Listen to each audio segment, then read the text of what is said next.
And New York City buyers and sellers are very special.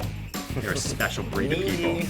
Yeah, it's like when people say like, well, how do you deal with a screaming baby all the time? I'm like, I do it all day long. They're just 50-year-old men.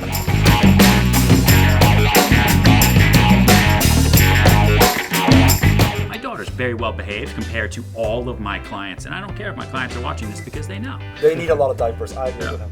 So that's what this season is. It is insane, completely insane, and lots of ups and downs and roller coasters. And I don't know about for you guys, but it's.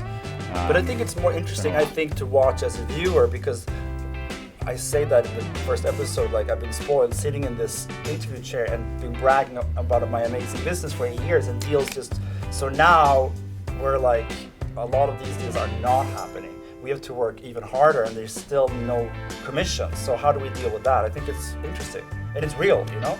Not only will you see all of our children, you'll see them actually interact. And our kids are, my baby and Steve's baby were born on the show.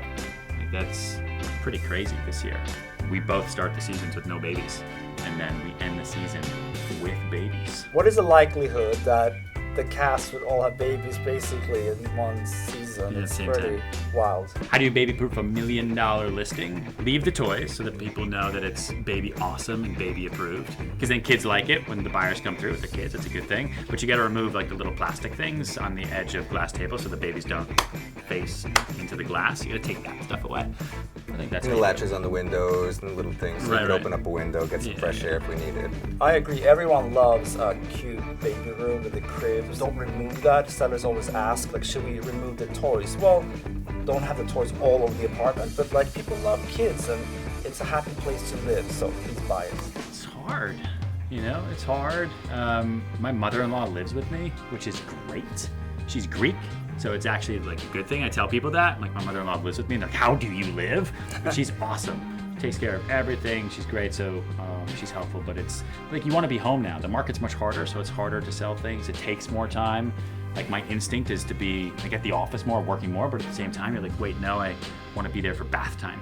Like I don't want to miss bath time because that's like a special time, and then she gets calm and everything, and then I can check emails afterwards. So that's kind of how I figured out how to balance it. I think it's about being really efficient with your time and, you know, prioritizing for me. You know, work has always been a priority in my life, and now I have this little girl and my priorities have shifted dramatically, but obviously work is still super important, so it's given me an opportunity to delegate more to my team, which makes me think growing isn't such a bad thing. I think for me too, I identify myself so much with my career, and I still do, of course, because it's who I am and I built this thing, but having kids, it's like you kind of deprioritize from the career to your family, which is really nice, and you come home, and then in this market, to Ryan and Steve's point, it's like can be kind of upsetting, or you absorb all of this stress in the market, and you come home and you're like, and then they run up to you like, and then everything just washes off, and that's I can't imagine this market with not having kids, you know, coming home to like no kids, so thank God for that. We film all the time, like a year.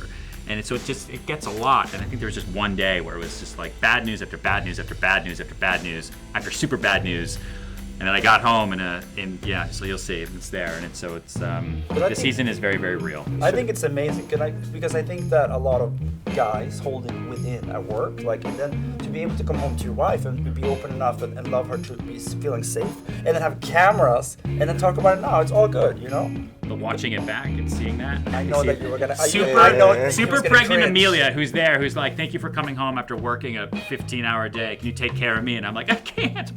My life is so hard. I'm like, oh God. We talked about this morning. I always try to say, like, you know, if it is a difficult first few months or a year. In my case, it was hard because I had twins, and it was a lot and overwhelming, and a lot to adjust with the career, of course. Just be open about it, talk about it. I felt like I held a lot of that inside because I wanted them for so long, and then when they came, I felt like I couldn't complain about it. I think it's a very normal parental thing you do when you hold it inside. So with you guys, just tell me, and we can go and have a beer and laugh about it. I need something stronger. Tequila!